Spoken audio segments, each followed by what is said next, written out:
Hello, everyone. Welcome back to a new week in the podcast. So, I am currently in the moment recording a work with me session, and people are watching me record this live. I hope y'all are off to a good week. We are finishing off February strong before we go into eclipse season. This episode is going to be about the new moon in Pisces. Pisces is the last sign of the zodiac. And it brings with it some interesting things. Now, I have no idea what the main takeaway is going to be for this episode, but we're going to figure it out together. Y'all liked my episode last week when I was just a rambling. I felt like I was rambling, but I appreciate the messages that I received in the comments on the videos, that you appreciate hearing more about my personal story. I had no intention sharing all of that, but it felt good in the moment. For those of you watching me live and you're like, what story? Go to the Happy Free and Paid podcast and go to 2 weeks ago episode for the full moon in Leo. And I'm just telling all my business behind the scenes of when I was doing my dissertation, like the story that I don't share usually on internet. Okay, new moon. A new moon is a new beginning. For something to start, something must end. Let me say that again. For something to start, something must end. And endings are not necessarily a bad thing. It's just a natural part of life. So if I put this in school, for instance, when you graduate, you are no longer a student. Your student identity is ending and your doctor identity is starting, right? That's an example of something must end for something to start.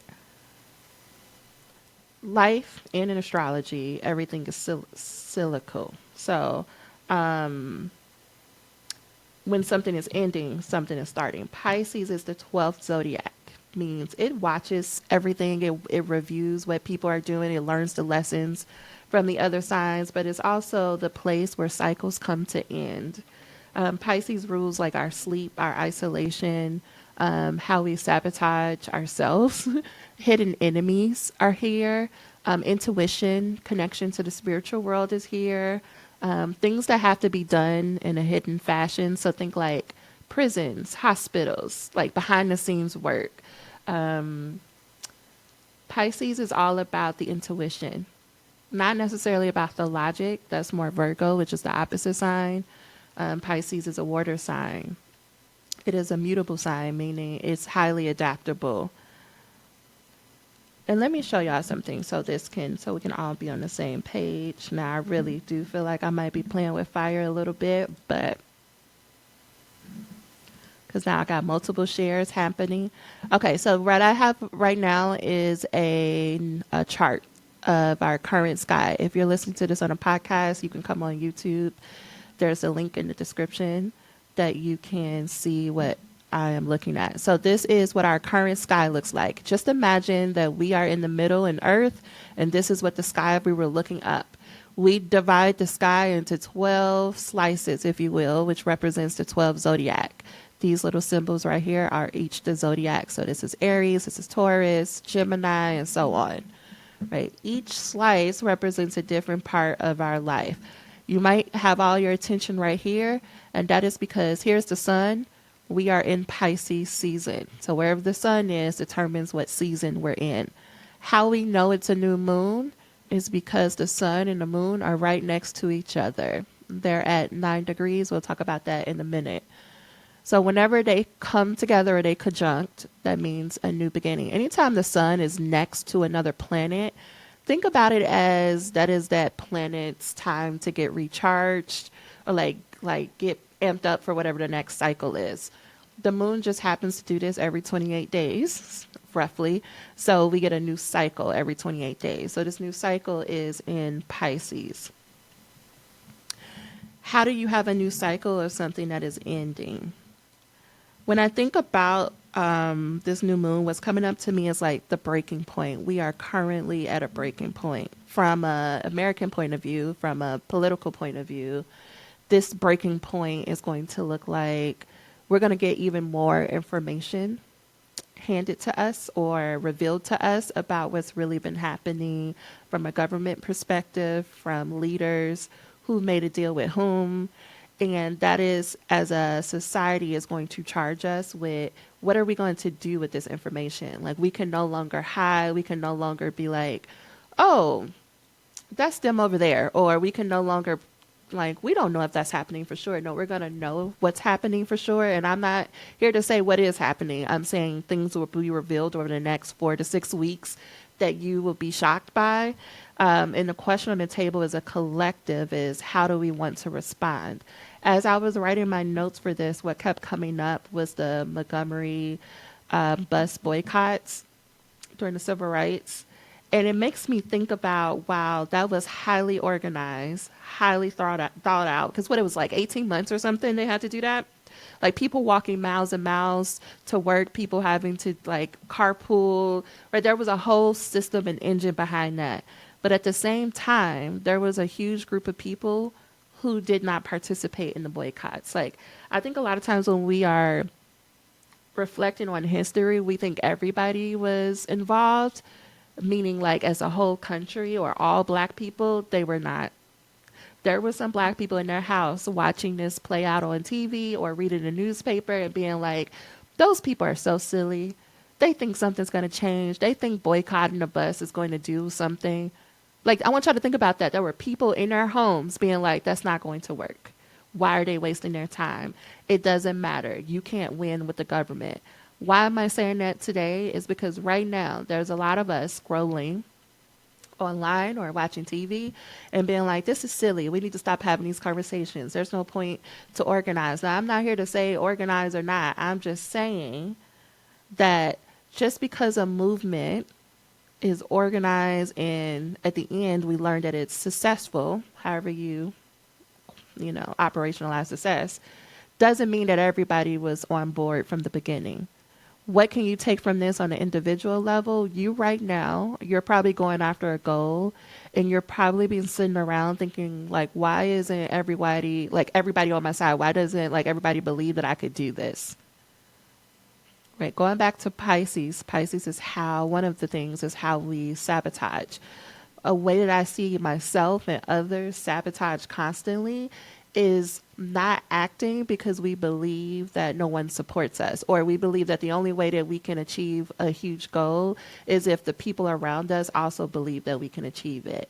And most of us hold ourselves back because those people don't seem as enthusiastic, maybe is the word I want to use, in like supporting us. So since I'm doing this on my Qual Scholars channel too, I want you to think about, for those of you at the end of the dissertation process, or maybe you're somewhere in the beginning or you feel stuck, and maybe you went to go have a conversation with your chair and you were like, listen, I'm going to graduate in May. And your chair was probably like, I don't know. Like, they were hesitant. Now, you could very well take that to be like, they don't support me. They don't believe I could do it. And so then you say, forget it. It was stupid. I shouldn't even try to graduate by May. Or you can be like, maybe they just don't see it right now, but I don't need them to be, jumping up and down saying I can do it. I'm still going to go and try it. That's kind of where we are. So the breaking point, like I was mentioning earlier, a lot of us are sitting in the, I guess, proverbial fork in the road. And we could either do what we've been doing or we can try a different way. But most of us are sitting at a place where we need to make a decision. Now, you need to know where this is for you. If I knew your chart information, if you want to get a reading, please let me know. You can hit the button, also the link down below to schedule a reading. And if you're watching this live, just send me a DM or email and I'll send you the information of how you can get a reading. But it depends on where Pisces is for you to know exactly how this is impacting you or where that decision is. But I am using... This is the chart generally that you use at Aries, is the first house, because it's just a standard way for us to talk about this. If we're looking at it here, the 12th house is where you go to rest and you go to reflect on. There's a next 12-month or 12-year cycle happening. What do I want for the next 12 months or next 12 years? So we're thinking about Pisces. What do you want for the next really 12 to 18 months? What are the habits? Who are the people? What is the information or the beliefs that you want to let go of for whatever this next season is for you in your life? I'm going to go back to the doctor example because I'm just here. For those of you who are preparing for graduation, another way of me asking this is, what do you want life to look like for your next 12 or 18 months as a doctor? Where do you want to live? How do you want to feel on a day-to-day basis? Where do you want to work? How do you want to feel when you go to work? How do you want to feel about the way you show up in your life as a doctor? Pisces is all about like reflecting on that. How do you want to show up in this next phase of life? How do you want to be known in this next phase of life? Many people tell me I'm going to wait to decide those questions or those answers after I graduate. After I graduate, I'll figure that out because I don't have space to do that. And I tell them, which I'm going to tell you, you won't get to the next phase if you don't think about it now, because you won't have any motivation to do it. You don't know why you're doing the hard work, because although you're at a fork in the road, what you're choosing between is, do I continue to be the person I am today? Good, bad, ugly, whatever. Or do I take the other path that's going to get me to my dream quicker, but it's going to be hard AF? Do I stay where I'm at, which eventually you'll get there. It's just probably going to take longer, and it's going to probably have a lot more of the same problems you've been dealing with? Or do you take the other road and you get to your dream, if you will, faster, but it's going to be extremely challenging? Like, I don't know, I can't think of an analogy right now, but like for real, going up a mountain. This isn't about choosing between hard or easy. This is about what hard do you want to have, because it's hard to stay where you are. Like, think about it right now. Mars just went direct. It was retrograde for the past, since December 6th. We had a lot of arguments. We had a lot of people getting into it on the internet. We had a lot of secrets revealed about people, a lot of hidden enemies, listen, I know I had some people come out that I'm like, wow, I didn't know that's how you were going to act, but it's fine. Now that you know what you know about the people around you, about the spaces around you, the question is, how do you want to move forward? Do you want to break free from those habits that sabotage you? Do you want to break free from that friend group who, how do I want to say this? Y'all are frenemies. Y'all are not friends, but you hang out with them because y'all go to that one, I don't know, club every Saturday, or you do that brunch, or y'all like watch, I don't even know what's on TV. Like, y'all watch a certain show every week. Like, you have a group of friends or people you just talk to because you're just in the habit, because y'all just happen to be going through the same thing. Proximity is the thing, but you don't really like them. If you were to take a step back, you realize you don't really like them. Y'all don't really have much in common, but this one thing that y'all share. So an example of this could be, do you still stay with this friend group knowing that this ain't really your friends? Or do you take a more isolated road, knowing that eventually you're going to find a group of friends who are going to be more of a fit for you? Something I wanna show here, what is influencing this new moon is, so this is right here. How do I delete this? Let's see. Do I do this? Okay, that works. So this right here, this little H looking symbol, this is Saturn. Saturn rules Capricorn and Aquarius. Saturn is a planet of like discipline, of restriction. It's that parent that always says no, that strict parent that's like, you need to go like clean up your room before you can go do anything. That's how I think about Saturn. For my, what is it? What is geography? No. What is the map? Geometry. There we go. For my geometry folks, it is making an angle over here. This is Mars. Don't worry about the technical point. I just want you to know that if you're looking this up, it's called a trine, Trine. So Saturn is trining Mars. Now Mars was retrograde. Whenever a planet goes retrograde, it means there's some information we have missing. I know like people on the internet try to make it seem like it's a scary thing. No, retrogrades are just a period of reflection for whatever the planet is. So most, if not all, planets go retrograde. It's just a matter of how often they go retrograde. Mercury goes retrograde more often, so people talk about it more often, but every 18 months to 2 years, Mars goes retrograde. So it was retrograde in the sign of Cancer. It does not like to be in Cancer. Cancer is all like warm and fuzzy and nurturing, and Mars just wants to punch somebody in their face. Like that, those two energies don't go together. So Mars is just hanging out in a home that it does not like, and it's like calling up his friend Saturn, and it's like, hey, what you doing? Let's wreak some havoc. That's how I think about it. The planets are talking to themselves. So we got these two having a connection, and you want to think about this as like some people will say like it's the brake and you got your foot on the brake and on the pedal. That means we got some information over the past couple of months that we're like, I need to end this relationship. I need to do this. If I want to get to graduation, I need to do this. If I want to make money, whatever. You got some more clarity. And you might be really tempted to start acting. But Saturn is like, no, you need to put some habits in place. Okay, let me give an example. If I am someone right now, I'm sitting here being like, which is true. I was scheduled to run a half marathon yesterday. There's a lot of things that happened, and I did not do that yesterday. So now I want to find a new race for April or May. My brain now understands why I couldn't run the half marathon yesterday. It had nothing to do with the physical abilities and everything to do with like emotional things. So now that I have clarity and I have a plan for how I want to prepare for the next race, I'm like, ooh, let's go get it. But Saturn is like, while you may intellectually understand a thing, it doesn't mean you have the capacity to go do a thing. Because I'm still dealing with some of those relationship emotional things that prevented me from fully preparing for the race that would have been yesterday. Because I haven't fully dealt with them, there's some loose ends I need to tie up. I'm not ready to hit the ground running with the race prep. I was talking to someone, going to a dissertation example. I was talking to someone who's like, I know exactly what I need to do. I just need to write this chapter, and then I could do this in time for graduation. But what they're not realizing, there's some emotional things that they have to deal with. So some emotional things could be, but you can't stop scrolling on TikTok every day. So there's a reason we need to look in that. Or you may not have the physical space to do the writing that would help you get to graduation.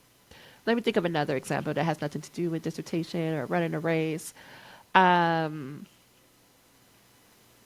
There could be like a friendship. Let's say you had an argument with your friend a couple of weeks ago, and while you understand, like both of you understand intellectually why the argument happened and where each of you were coming from, and y'all like talked it out and you made amends and you apologize, you still may not be ready to like link up and go to brunch or something, because the emotions are still there. So there's something, while we understand this is what I need to do to get to my goal, emotionally there's some things that we need to attend to. And sometimes these emotional things could be, you just need to process them out. Sometimes the emotions are things that you're doing to sabotage. And sometimes your emotions are contradicting with the logic of the situation. Right? These two, Cancer and Pisces, are water signs. They're all about emotions. But Mars is like, I don't care really about your emotion. If it's not anger, I don't really care. Or the logic. What do we need to do? Let's be decisive. Let's make a decision. And so you just may be feeling a clash between your head and your heart. So that's also something that's coming up here. Another thing I want to bring attention to, these two things right here, this headphone looking situation is called a north node. And this little pitchfork looks like, it's a pitchfork, is Neptune. The north node, usually you'll hear people refer to this as like your life purpose. I don't know if I subscribe to all of that, but it is kind of like a direction we're all pulling towards. Like we're trying to go in that, like it's like a, I don't know, catnip to cats, like something that's like a full of energy that's pulling us.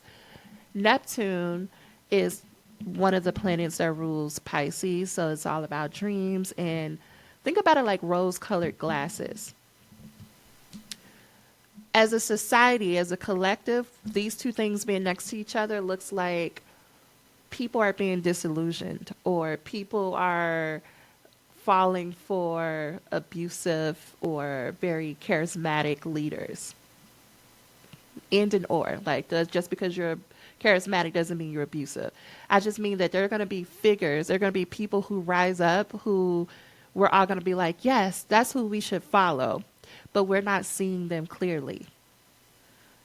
Currently, there's a lot of people who are looking at the president, yes, but Elon Musk is one of these figures that I want to put here.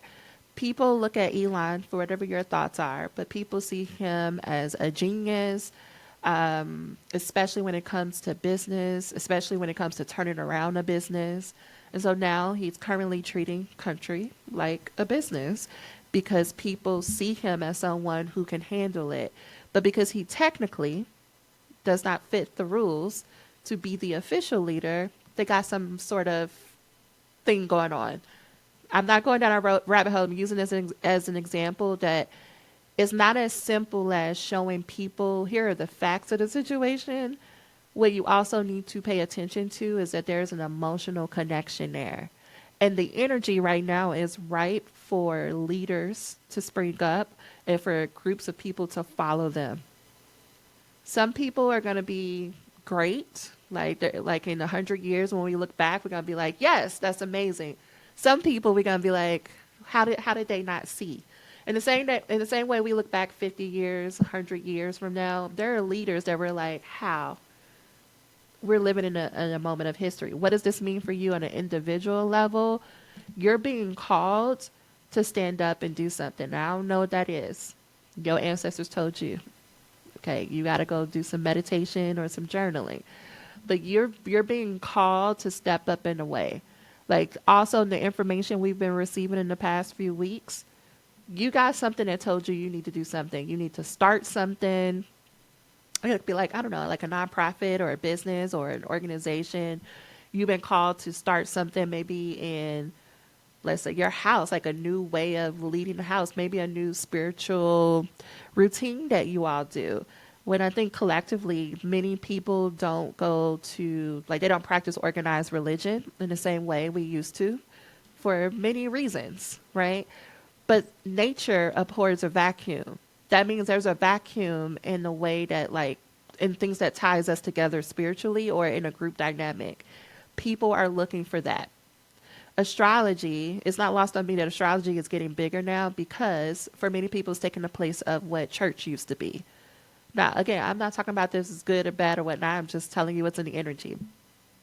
Some people will double down on their organized religion, so much to the point that they will become abusive with it, even more so. Some people will find alternative things spiritually, more like maybe adjacent to like church, whatnot, to get involved in because they're being called to something that's bigger than them.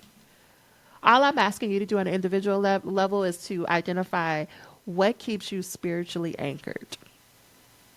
And I'm using the language spiritually anchored because I'm not necessarily talking about religion. What keeps you grounded? Do you have a practice? Do you have like a reflection practice? Do you have a meditation practice? Excuse me. Do you have, if it is organized religion, how often do you practice that religion? How often do you revisit the principles of that religion? How often are you in community with people who practice the same religion or spiritual practices? How do you check in if you have more like spiritual, like you're connected in the spiritual world? How do you know that the messages you're receiving are from your spirit guides or from your ancestors? Meaning, I'm asking you to go back to not just doing things because it's always what you've done, but to have a level of intentionality. Because a lot of this, what's coming up, you're going to need a strong spiritual anchor.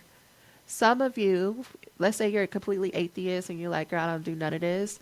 Okay, still, what is going to be your practice for when emotions become so overwhelming? What are you going to look to? Like, what are those practices that you do to keep you grounded? So that's what I would say with that. That's something that we're going to be talking about for a minute here. Okay, I think the last thing I want to focus on is this angle here. I don't know. Now, this is my first time using this, so we're going to do this. It's not quite doing what I wanted to do, but this is another square. So this is Jupiter. Jupiter rules Sagittarius, connects to Sagittarius and Pisces. Jupiter is about expansion. Wherever it is, its job is just to amplify and expand. It's currently in Gemini. Gemini is how we communicate, how we process information, how we teach. If let's see, the opposite of a Gemini would be more like the preacher, the pastor, the leader. And Gemini would be the person who goes to the church, who follows the leader.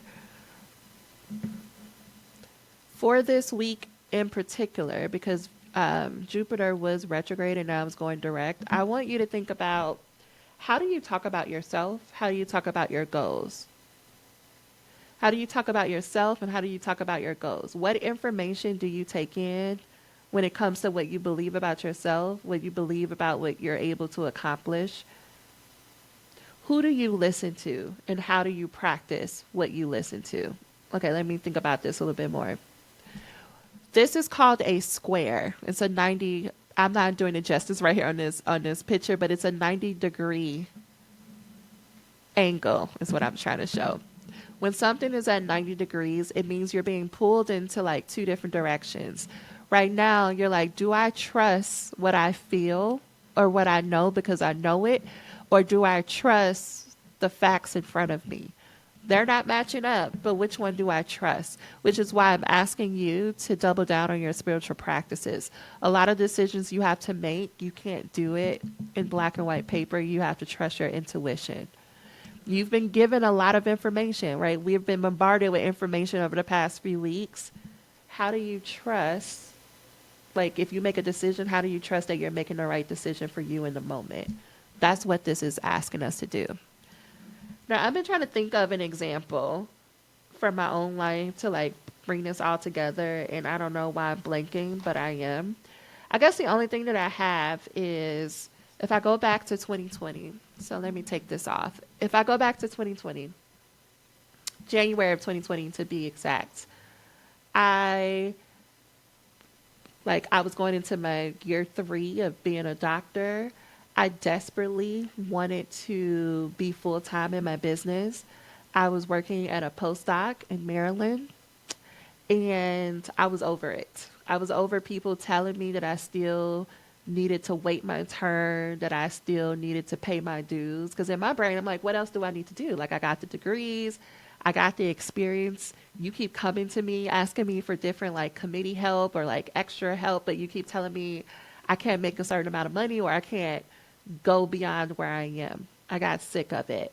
And I remember I was so frustrated one day that I went to a life coaching session and I was like, I need to figure out how to make $100,000. Because for me, that was my number, that if I could make that, then I felt comfortable enough to leave higher ed behind and go do business full time.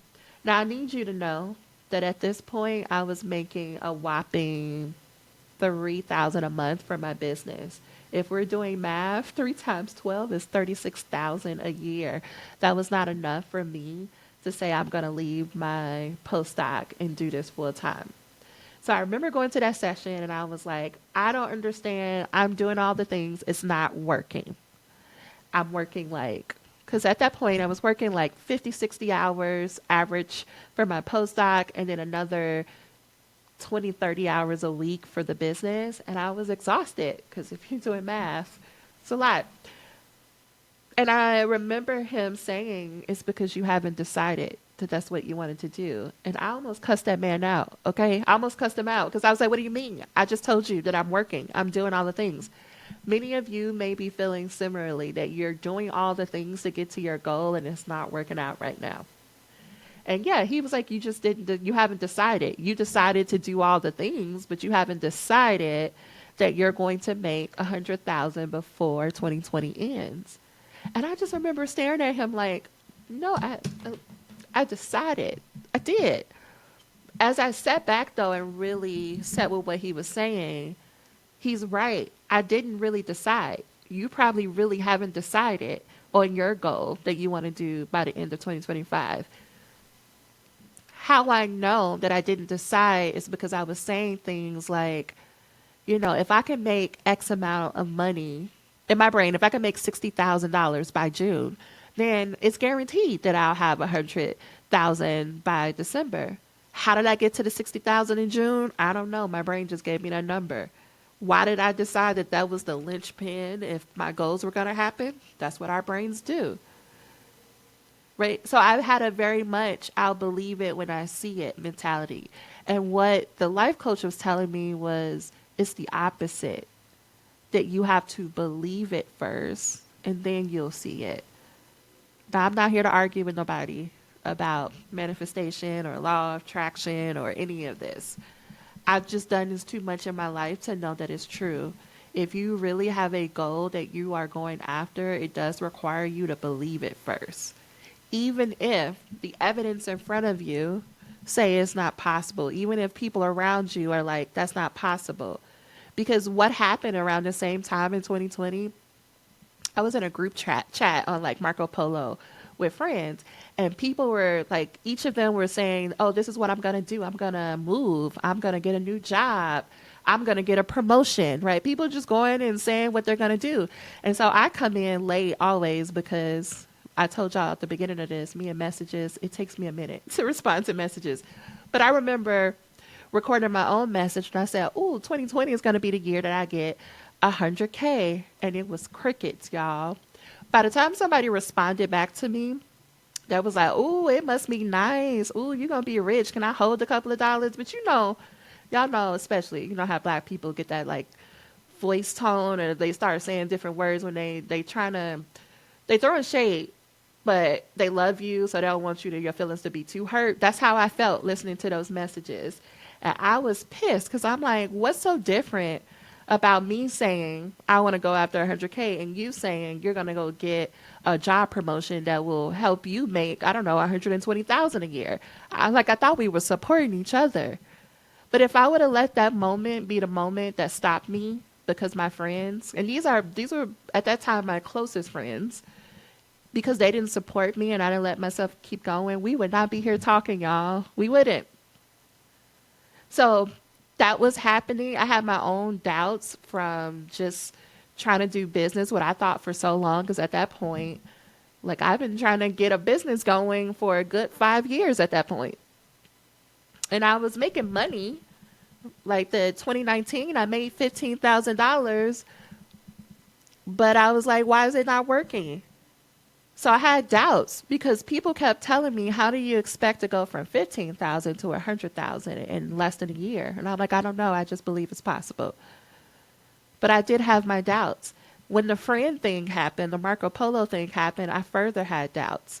When I invested money that I did not have, because there was a coach who I was like looking at it like a business coach, I was looking at him like, okay, he told me that I have to believe it's going to happen. And since I believe it's going to happen, let me go invest in this coaching program. It was 5,000. I did not have 5,000, but I was living on a hope and a prayer, okay? And I invested because she was like, we're going to create all of your content. I'm going to make sure your business model is set up to go so you can make 100K. And when I went in there and all we did was play on the internet and take a couple of pictures, I was pissed, y'all. That was another piece of evidence that was like, this goal may be too much. This may be too much. Like, you may not be able to make it to 100K. You might just, go ahead and settle into being in higher ed and having this business on the side.